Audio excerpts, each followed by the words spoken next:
Welcome to this Zentangle Quickie. My name is Heather Hartwick Gladden. I'm a Certified Zentangle Teacher, and today we're going to take a look at the tangle Butria from CZT Ute Andresen. And I hope I pronounced all of that close. Correct would be lovely, but I'll shoot for close. All right, so this is it's a beautiful tangle. Lots of options for this. I am going to show you just the essentials, and Ute gives us so many options to play. It's amazing. All right, this starts off with, it kind of fits in a string, and so I'm going to do this with pencil first. So I'm going to pretend that this is my string line. We're going to make, it's going to be a V, like so, okay? At first I thought it was a triangle in the step outs, but then as I'm looking, like, no, we don't need to have this line. So it's like, I look closer, I'm like, oh, okay. No, it can just be a V, and that is fine. All right, let me grab, new pen. Okie dokie. So, somewhere abouts in the middle, we want to put a line straight across. And again, center-ish, a nice dot, right? Then, and if you're already worried about, the string line is going to blend in and be part of the shading. So, because at first I'm like, no.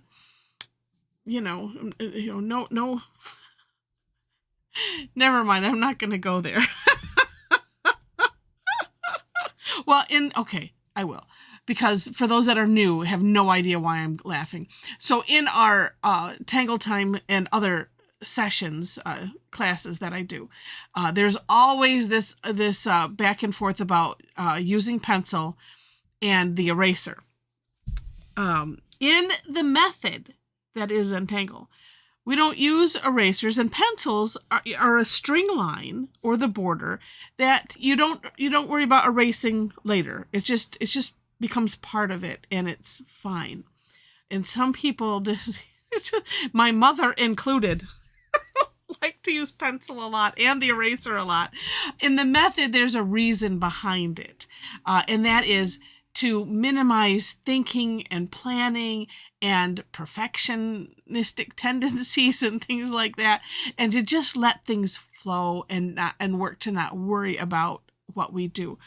But you know what? When you're playing, everybody can still do what they want to do. I always like to make sure to explain, because I've seen some posts where people just get all bent out of shape about it.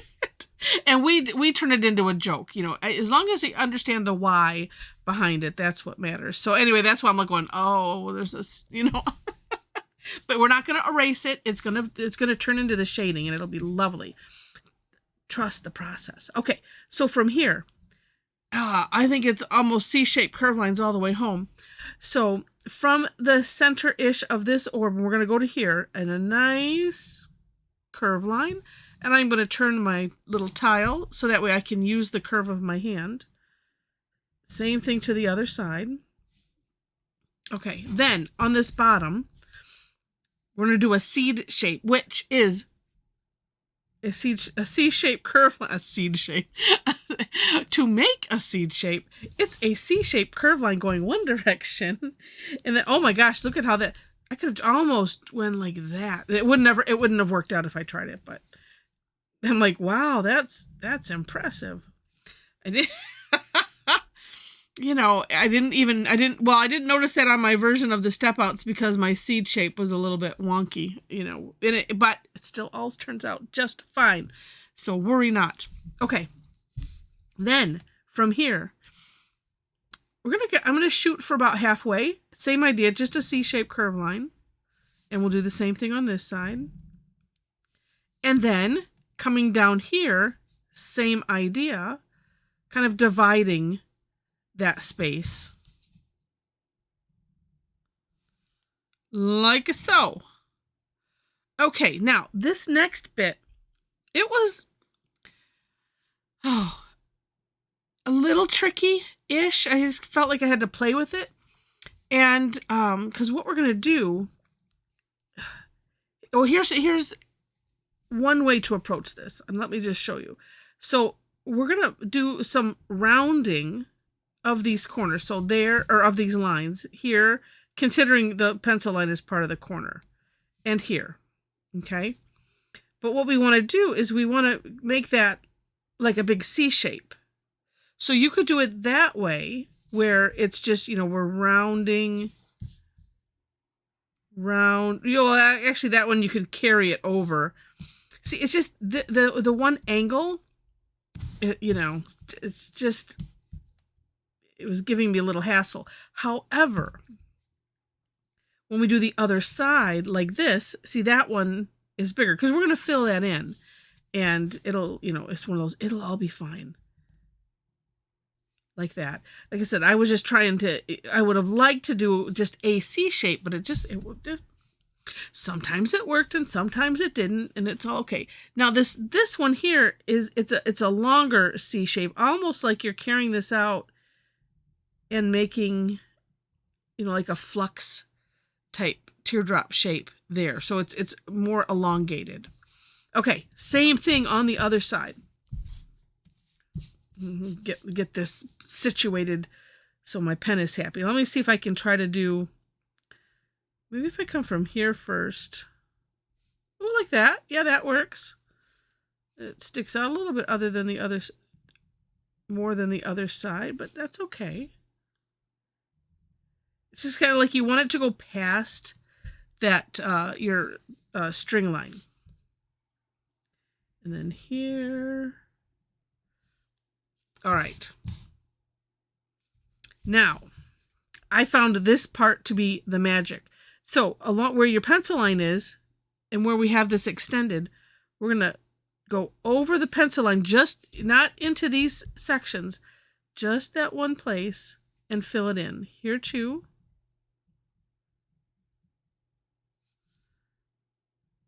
And so what's neat is, even like here, there's really not that much on either side, but together, and then too, like here, I want to curve this a little bit more. So of course you can, right? To me, it's kind of like, let's see what the whole thing looks like, and then we can go and course correct.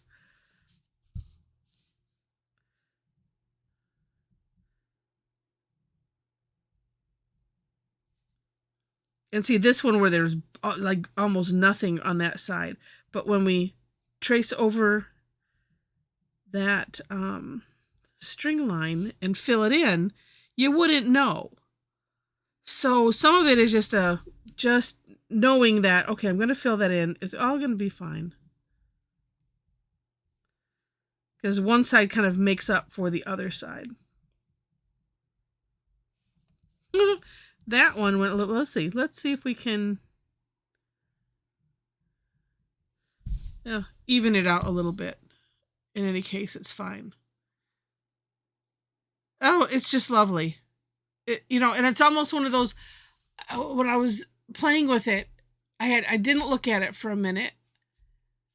And then when I came back, I was like, oh, look at that. Because it's just something about being so micro-focused on what we're doing physically, and, and the mental focus on it.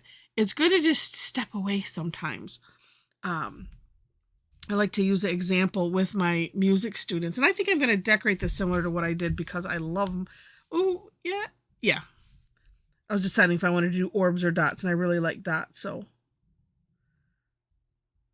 I'm doing my favorite line dot dot in those. Because really, they all turn out to looking like the flux shape. What I do with my music students, when they run into trouble with a passage or something, and I just noticed, well, I know from my own experience, and it's similar to this, where you're just focused on something for so long that the analogy I would use is, ask if you've ever looked through a microscope, because we had to do that like in school. And of course, yes. And it's like, well, if how you can focus it, down the lens. So if you ever, because we used to do this, and play with it and, kind of basically mash the lens onto the slide. It's like, you can't see anything, right? Because it's like, if you look close, you're not going to see anything. Sometimes you got to back it up, get it into focus. And it's the analogy that I like to use. And it goes with this too. Sometimes you just got to back up, just, step away, go do something else, come back. All right. And I think for this one, I put print humps in the one that on my version of the step outs, but I'm feeling like orbs. I was debating between it. And I'm like, well, I can do orbs on the Quickie video.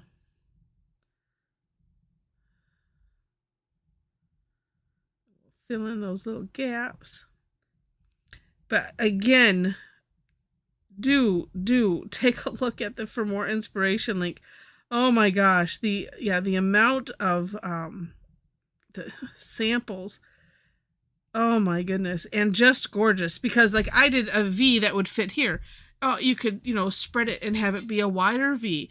You can also put them in combination. So like some other things lots of other things we've done, this center point, it was on a hexagon. And so just drawing out to all of the points and then doing this. I have to go back and look and see what she did for this overlap, or maybe just didn't have the overlap. And see, but yeah, take a look, because oh my goodness. I mean, it's beautiful just as it is. It would be a nice feature tangle, or I could see, because you could do this on a smaller scale and put them next to each other. Could you imagine a bunch of V's and then make it like a border? Could just do little corner things. The sky is the limit. All right, let me add some shading and show you what I meant by, and I'll do that first, by this turning into your shading. Because what I would end up doing, and actually I'll probably let's add a little bit more graphite in there. Because when we do these, it's kind of nice to do that tip. Like that. Makes it, gives it the bendy look, the curved look.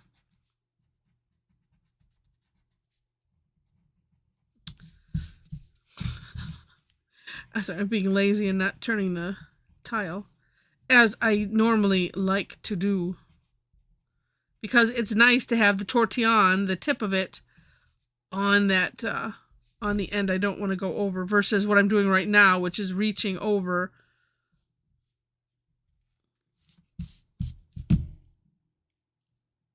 No pencil line.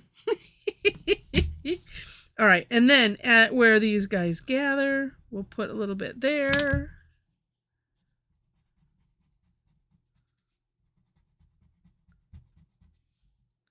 Oh, just gorgeous.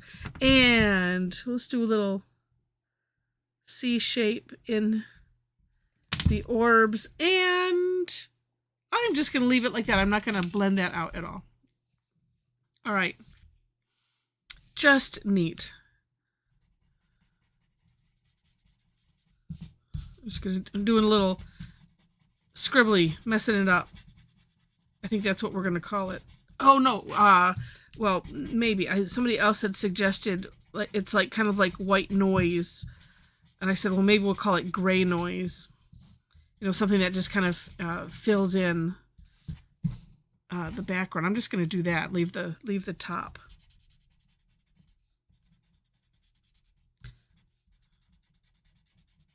It's a good way to wipe off your tortillon. Let's see. Oh, it's like, I know I have another one here. I just need a little bit darker, but I didn't want to add any pencil. Sometimes what I'll do, I don't know, well, it's like, even if I've mentioned it before, you might have not seen that episode.